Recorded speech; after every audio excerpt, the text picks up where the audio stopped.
Hey, third graders, today you're going to be reading two poems. The first one is called A Song of Greatness, and the second one is called A Song of Two Spirits. First, you are going to read these questions and highlight what you think are the most important words in all 5 questions. Then you are going to read these two poems. If you see answers to the questions or things that are clues to the answers, you are going to highlight them as you find them when you read.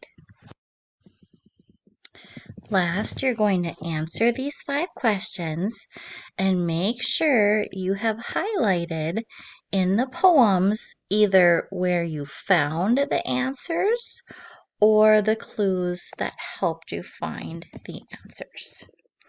When you're finished, save your packet in your red reading folder.